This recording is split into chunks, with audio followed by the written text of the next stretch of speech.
அனைவருக்கும் வணக்கம். மீன ராசினியர்களுக்கு நிகழ்ந்து கொண்டிருக்கும் ஏப்ரல் மாதம் 26ஆம் தேதி ராகு மற்றும் கேதுவினுடைய பெயர்ச்சி அமைகிறது. இந்த ராகு மற்றும் கேது உங்களுக்கு கொடுக்க போகிறார்களா அல்லது கெடுக்க போகிறார்களா என்பதை தான் இந்த பதிவில் நம்ம விரிவாக பார்க்க போகிறோம். அந்த வகையில் மீன ராசினியர்களுக்கு என்ன மாதிரியான நன்மைகள் எல்லாம் ஏற்பட இருக்கு, கிரக நிலைகளின் ரீதியாக அமையிருக்கும் சாதகங்கள் என்ன, பாதகங்கள் என்ன, மேலும் என்ன மாதிரியான முன்னேற்றங்கள் எல்லாம் உங்களுடைய வாழ்வில் ஏற்பட இருக்கு, குறிப்பா இத்தருணங்கள்ல கிரகங்களுடைய சஞ்சார நிலைகள் என்ன என்று பார்க்கும்போது மேஷத்தில் சூரியன் உச்சம் பெற்றும், ரிஷபத்தில் குரு பகவானும், கடகத்தில் செவ்வாய் நீச்சம் பெற்றும், கன்னி ராசியில் இருந்த கேது சிம்ம ராசிக்கு பயிற்சியாகிறார். அதே போல் மீன ராசியில் சஞ்சரித்து வந்த ராகு கும்பராசிக்கு பயிற்சியாகி அங்கு ஏற்கனவே சஞ்சரித்து கொண்டிருக்கும் சனி பகவானோடு இணைகிறார். மீனத்தில் சுக்கிரனும் புதனும் சஞ்சரிக்கிறாங்க. இந்த கிரகங்களுடைய சஞ்சார நிலைகளின் காரணமாக மீன ராசினியர்களுடைய வாழ்வில் குடும்ப சூழ்நிலை ரீதியாக உத்தியோகம், தொழில், வியாபாரம், கலைத்துறை,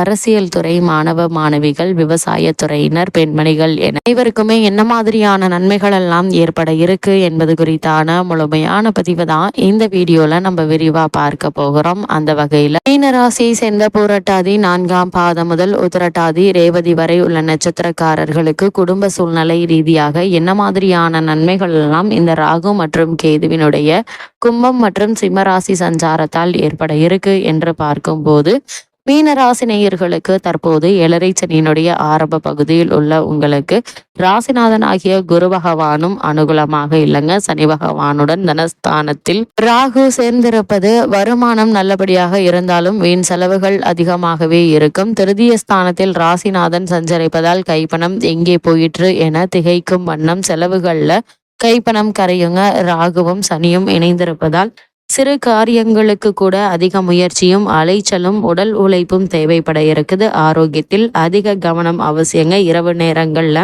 வாகனம் ஓட்டுவதை தவிர்ப்பது விபத்துக்களை தவிர்க்க உதவுங்க. வயதில் பெரியவர்கள் குளியலறைக்கு செல்லும் போது ஜாக்கிரதையாக அடி வைத்து நடத்தல் நல்லதுங்க. கீழே விழுந்து அடிபடுவதற்கு வாய்ப்புகள் உள்ளது. கிரக நிலைகள் முன்கூட்டியே அறிவுறுத்தும் பட்சத்தில் எச்சரிக்கையாகவும் கவனமாகவும் இருப்பது அவசியங்க. ஆபத்தான நாட்களை நமக்கு முன்கூட்டியே அறிவித்து நம்மை பாதுகாக்குதுங்க கிரக நிலைகள். அதே போல திருமண சம்பந்தமான முயற்சிகளை மேற்கொண்டு வரும் மீனராசினியர்கள் வரனை பற்றி தீர விசாரித்து அதற்கு பிறகு அதற்கான முயற்சிகளை மேற்கொள்வது நல்லது. அதே போல ராகுவினுடைய தோஷத்தினால் உஷ்ண சம்பந்தமான பாதிப்பு, சர்ம உபாதைகள் ஏற்படக்கூடுங்க. பழைய கடன்கள் இருந்துச்சு அப்படின்னா அவற்றை அடைத்து நிம்மதி பெற வழிபிறக்கக்கூடிய ஒரு தருணமாக தான் இக்காலகட்டம் அமைஞ்சிருக்குது. அதற்கான முயற்சிகளை தற்போது நீங்கள் மேற்கொள்வதன் மூலமாக நல்ல ஒரு முன்னேற்றம் ஏற்படுங்க. அதே போல இந்த காலகட்டங்களில் நீங்கள் கவனத்தோடு இருப்பதும் நல்லது என்பதை கிரகநிலைகள் மீண்டும் மீண்டும் அறிவுறுத்தது. அதே போல் மீன ராசியை சேர்ந்த உத்தியோகஸ்தர்களுக்கு ராகு மற்றும் கேதுவினுடைய பயிற்சியின் காரணமாக என்ன மாதிரியான நன்மைகள் எல்லாம் ஏற்பட இருக்கு என்று பார்க்கும்போது நீங்கள் வேலை பார்க்கும் இடத்தில் கவனமாக இருப்பது அவசியங்க. மேலதிகாரிகளுடைய கண்டிப்பு உங்களுக்கு கவலையை அளிக்குங்க. பணிகள்ல வெறுப்பு தோன்றும். சக ஊழியர்களுடைய மறைமுக பேச்சுக்கள் உங்களுக்கு வேதனையை அளிக்குங்க. அது மட்டும் இல்லாம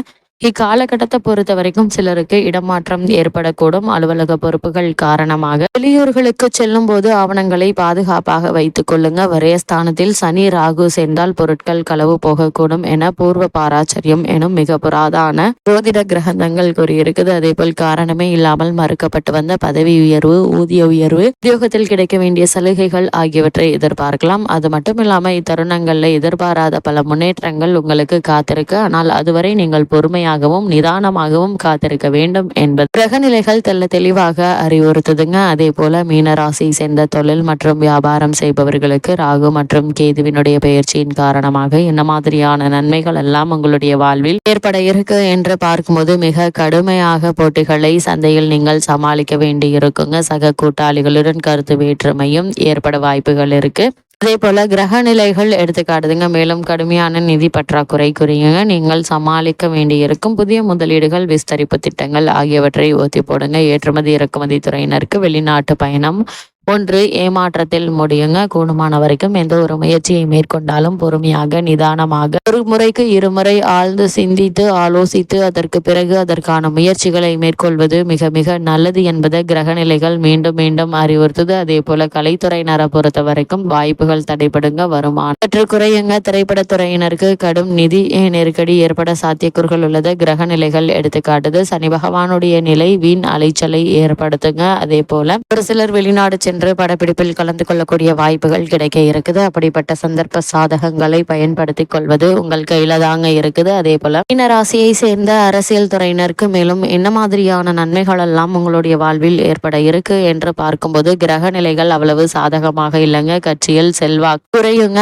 அதே போல இந்த காலகட்டங்கள்ல மேலதிகாரிகளின் முகம் உயர்மட்ட தலைவர்களுக்கு உங்கள் மீது இருந்த நம்பிக்கை குறைவதற்கான வாய்ப்புகள் இருக்கு. தங்கு தடையின்றி வந்து கொண்டிருந்த மறைமுக வருமானம் குறையும் பல காரணங்களால. அதனால் அதிக கவனத்தோடும் எச்சரிக்கையோடும் இருப்பது அவசியம் என்பதை கிரக நிலைகள் மீண்டும் மீண்டும் அறிவுறுத்துது. அதே போல் மீனராசியை சேர்ந்த மாணவ மாணவியரை பொறுத்த வரைக்கும் மேலும் என்ன மாதிரியான நன்மைகள் எல்லாம் உங்களுடைய வாழ்வில் ஏற்பட இருக்கு என்று பார்க்கும்போது கல்வி முன்னேற்றம் எந்தவித தடங்களும் இன்றி நீடிக்குதுங்க. காரணம் கல்வித்துறைக்கு அதிபத்தியம் கொண்டுள்ள கிரகங்கள் அனைத்தும் சுபபலம் பெற்று சஞ்சரிப்பது இதற்கு காரணங்க. அது மட்டும் இல்லாம இக்காலகட்டத்தை பொறுத்த வரைக்கும் கிரகங்கள் அனைத்தும் சுபபலம் பெற்று சஞ்சரிப்பது இதற்கு காரணமா அமைஞ்சிருக்கு. சிலருக்கு உயர்கல்விக்கு உதவிகள் கிடைக்க இருக்குது.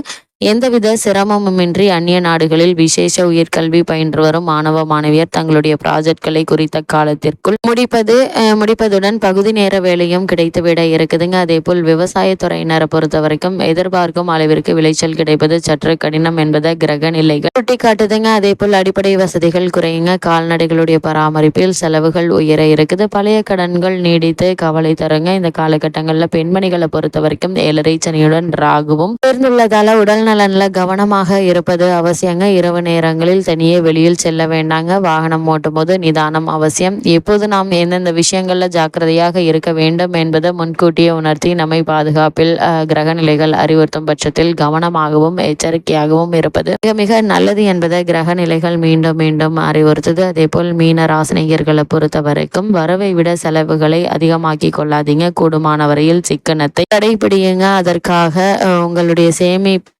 சொல்லவில்லை. கடன் வாங்காமல் இருந்தாலே பெரிய விஷயங்க. அதற்காகத்தான் கூறுகிறோம். சிறு சிறு விஷயங்களுக்கு கூட மன விரக்தி நிலையை அடைந்து விடாதீர்கள். சக ஊழியர்களுடன் நட்பாக பழகிவிட்டாலும் கருத்து வேற்றுமை ஏற்படாமலாவது பார்த்து கொள்ளுங்க. அதற்கு முதல் படியாக அவர்களுடன் எந்தவித வாக்குவாதத்திலும் ஈடுபடாமல் இருப்பது ஒன்றே வழியாக கொள்ளுங்க. அதே போல இந்த காலகட்டத்தை பொறுத்த வரைக்கும் மீனராசினியர்களுக்கு கிரக நிலைகளின் ரீதியாக கூறப்படும் பரிகாரம் என்ன என்று பார்க்கும்போது சனிக்கிழமைகள்ல ஒருபோது மட்டும் உணவு உண்டு இரவில் உபவாசம் இருப்பது மிகச்சிறந்த பரிகாரமாக கொள்ளப்படுது. இரவு நேரத்தில் சாப்பிடாமல் படுப்பதில் சிரமம் இருந்தால் முடியாதவர்கள் பால் பழம் மட்டும் சாப்பிடலாம். தினந்தோறும் தவறாமல் அருகில் திருக்கோவிலுக்கு சென்று 18 முறை வலம் வந்து வணங்கினாலே போதுங்க. உங்களுக்கு ஏற்பட்ட சகல தோஷங்களும் விலகுங்க. அனைத்து சந்தோஷங்களாக மாறுங்க. இதை அனுபவத்தில் காணுவீங்க. அதே போல் பக்தர்களாகிய நமக்கு தேவை திடமான பக்தியும் நம்பிக்கையும் மட்டும்தாங்க. நீங்கள் மேற்கொள்ளக்கூடிய காரியங்கள்ல நல்ல ஒரு வெற்றி கிடைக்கும்.